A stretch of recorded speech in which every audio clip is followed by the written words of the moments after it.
नमस्कार दोस्तों, आप सभी का फैक्ट फंडा में स्वागत है। मैं हूं आपकी होस्ट एंड दोस्त शिवांगी। दोस्तों, इस वर्ष गंगा सप्तमी पर्व मंगलवार 18 मई 2021 को मनाया जा रहा है। गंगा नदी हिंदुओं की आस्था का केंद्र है और अनेक धर्म ग्रंथों में गंगा का महत्व का वर्णन हमको देखने को मिलता है।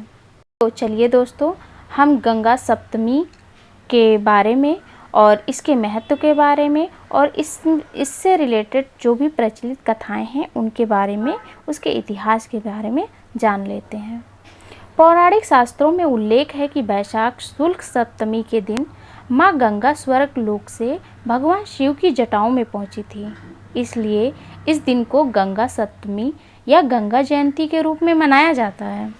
इसलिए इस दिन माँ गंगा का विधिवत रूप से पूजन अर्चन किया जाता है। कहा जाता है कि माँ गंगा की आरती और पूजन करने से और उनके लिए कुछ उपाय करने से मनुष्य अपने पापों का क्षय करता है तथा मोक्ष की प्राप्ति करता है। तो चलिए उन उपायों के बारे में हम जान लेते हैं। वैसे तो गंगा स्नान का अपना अलग ही महत्व है, लेकिन वैशाख शुक्ल पक्ष की सप्तमी के दिन गंगा स्नान करने से मनुष्य सभी दुखों से मुक्ति पा लेता है। इस दिन पुण्यदायी कार्य करने से सभी पापों का क्षय हो जाता है। जिस दिन दान पुण्य का विशेष महत्व है, अतः इस तिथि पर गंगा स्नान, तप, ध्यान, दान पुण्य करने से मोक्ष की प्राप्ति होती है।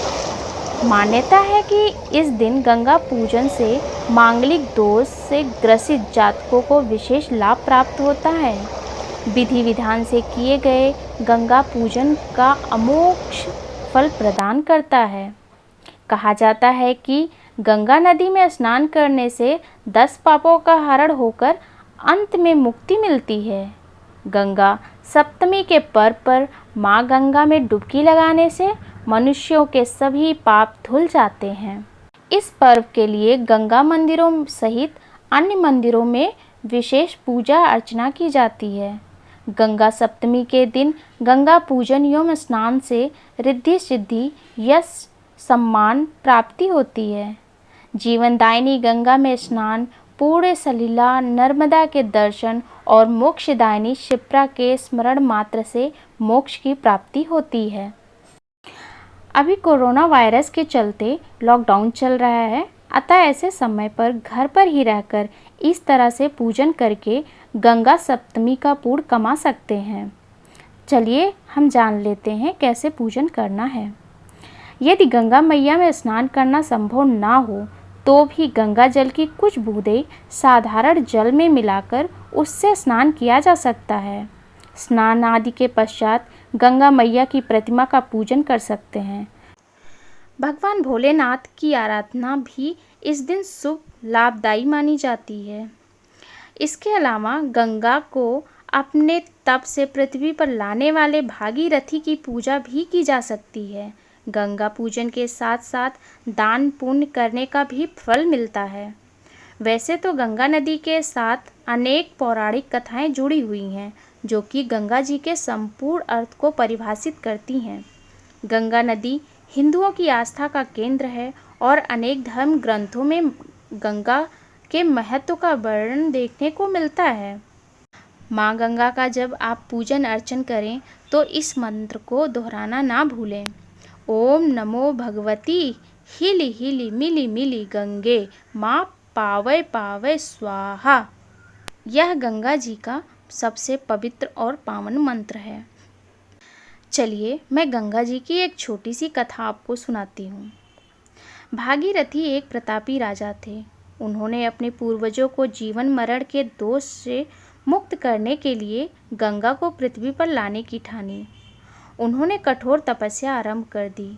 गंगा जी उनकी तपस्या से प्रसन्न हुई तथा स्वर्ग से पृथ्वी पर आने के लिए तैयार हो गई। पर उन्होंने भागीरथ से कहा कि यदि वह सीधे स्वर्ग से पृथ्वी पर गिरेंगी तो पृथ्वी उनका वेग सहन नहीं कर पाएगी और वो रसातल में चली जाएगी। यह सुनकर भागीरथ सोच में पड़ गए। गंगा जी को यह अभिमान था कि कोई उनका वेग सहन नहीं कर सकता। तब उन्होंने भगवान भोलेनाथ की उपासना शुरू कर दी। संसार के दुखों को हरने वाले शिव शंभु प्रसन्न हुए और भागीरथी से वर मांगने को कहा। भागीरथ ने अपना सब मनोरथ उनसे कह दिया। गंगा जी जैसे ही स्वर्ग से पृथ्वी पर उतरने लगी, गंगा का गर्व दूर करने के लिए शिव ने उन्हें अपने जटाओं में कैद कर लिया। वह छटपटाने लगी और शिव से माफ़ी मांगी। तब शिव ने उन्हें जटा से एक छोटे से पोखर में छोड़ दिया, जहाँ से गंगा 7 धाराओं में प्रवाहित हुई। इस प्रकार भागीरथ पृथ्वी पर गंगा का वरण करने वाले पहले राजा भाग्यशाली थे। उन्होंने जनमानस को अपने पूर्ण से उपकृत कर दिया। युगों युगों तक बहने वाली गंगा की धारा महाराज भागीरथी की कष्टमयी साधना की गाथा है। गंगा माँ प्राणी मात्र को जीवन दान ही नहीं देती, मुक्ति भी प्रदान करती हैं। ऐसी माँ गंगा को हम सप्तमी के दिन उनकी पूजन अर्चन करते हैं और शाम के समय उनकी आरती करते हैं, जिससे माँ गंगा प्रसन्न होती हैं और सभी कष्टों से अपने भक्तों को मुक्त करती हैं। जय हो गंगा मैया की।